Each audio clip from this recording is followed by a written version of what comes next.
A very good afternoon to all of you. So today we are going to cover another topic of Laplace transform.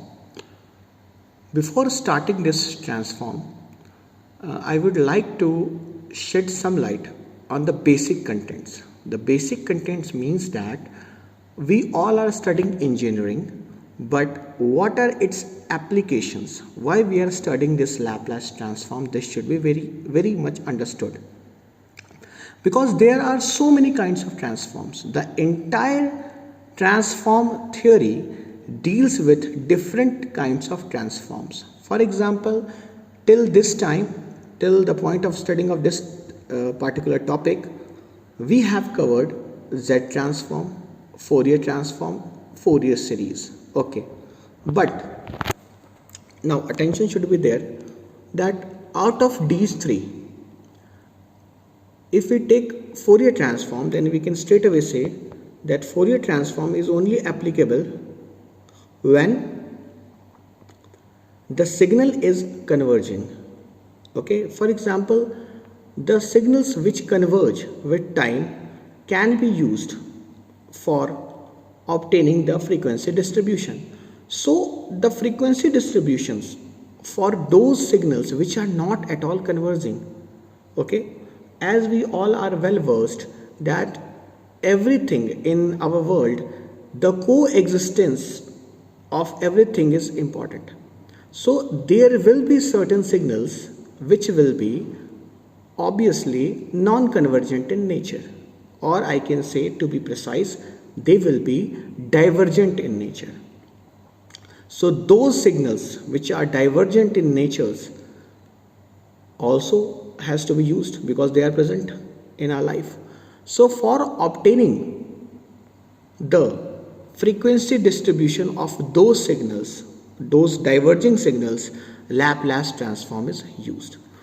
Now have a look at this, how it is different. First we will try to understand the difference. I would like to express this expression that this is x j omega, and x of j omega is nothing but the Fourier transform of e to the power minus at. Obviously it is e to the power minus at u of t. Okay.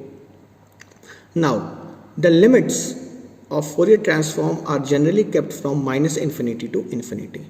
Okay. So I think till this point the discussion is quite clear. Now when this u of t is incorporated in this integration, then the limits will change from 0 to infinity, because u of t, that is the unit step function, will exist from 0 to infinity. I think till this point it is clear. So the function becomes e to the power minus at, e to the power minus j omega t dt.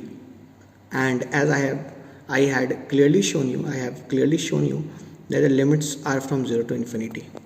So the integration yields us 1 upon j omega plus a. Okay, this is nothing but a simple integration. We will take e to the power minus a plus j omega bracket t dt, put the limits of integration into the integral expression, and we will obtain this thing. Now coming to the Laplace transform, for a rookie or for a beginner, we will simply use e to the power minus st. But this st has a very big role. This s is responsible for making even the diverging signals converge. For example, let us consider a diverging signal e to the power minus at. E to the power minus at is a diverging signal. Okay. Why it is divergent? Because when we will put t equals to minus infinity in it, have a look at this. If you put, wait a minute, okay, if you put e to the power minus at and instead of t you replace minus infinity, then we will get e to the power infinity, and it shows its divergence. The divergence of the signal becomes quite clear. Okay. Now as the divergence is clear, so now how we can make this converge, how the signal can be made convergent?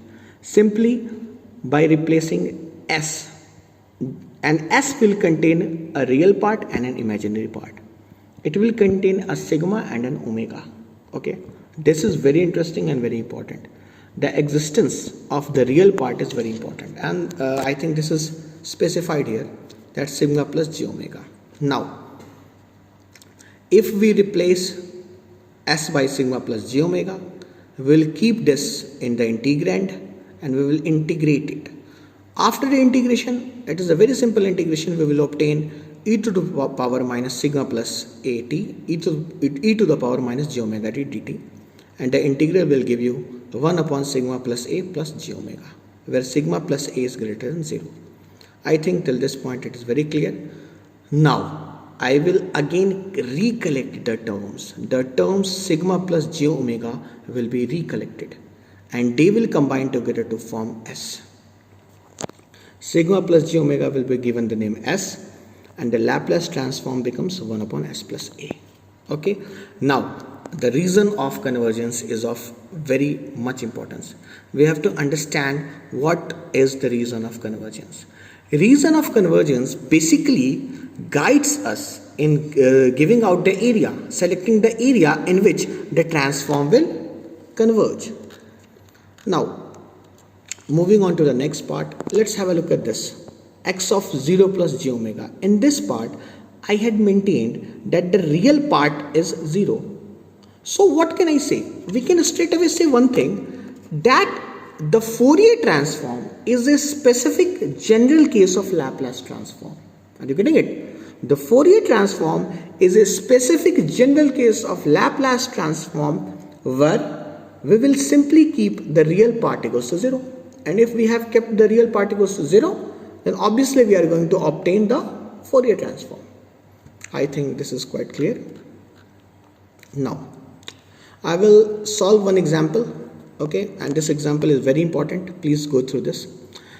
If we keep the value of x of t is a function signal consisting of two components, two signals, and both are diverging signal. One is 3e to the power minus 2t ut and another one is 2e to the power minus t. Now, if we are going to integrate this signal, that we are going to find a Laplace transform of the signal, the limits of integration has to be maintained from minus infinity to infinity. Now there is one parameter present, and that one parameter will change, definitely change what? The limits of integration. Okay, so that parameter needs to be taken into account. Now have a look at this. U of t is basically varying from 0 to infinity. So we will put the limits, the lower limits become 0, higher limits become infinity, and we will integrate it. When the integration is done, then we will obtain 3 upon s plus 2 minus 2 upon s plus 2, s plus 1. So a very beautiful question comes into mind, that what will be the ROC of this thing? How we are going to find the ROC? So a very point of keen interest is that the reason of convergence will depend on the real part, and the real part is 2 and 1 in our case. Okay. Second thing is that these two signals are right-sided signals. Yes, because these all are present in the form of multiplicand of u of t. So these are right-sided signals. Okay. Now, as these are right-sided signals, nothing more is left to be discovered. You will simply put the real part of these two domains should be greater than minus 1 and minus 2. I will find out the poles, that is s plus 1 equals to 0, s plus 2 equals to 0, and then I will find the real part of these signals. I think till this point I am quite clear. Now, as the given signal is linear combination of these two, then what I will do, I will find the intersection of this region, and when the intersection is obtained, then we will obtain the common ROC. I think till this point it is quite clear. Now there's one more example, that is the Euler's relation based example. I will try to cover it. That is xt equals to 2 to the power minus 2t ut plus e to the power minus t cos of 3t ut.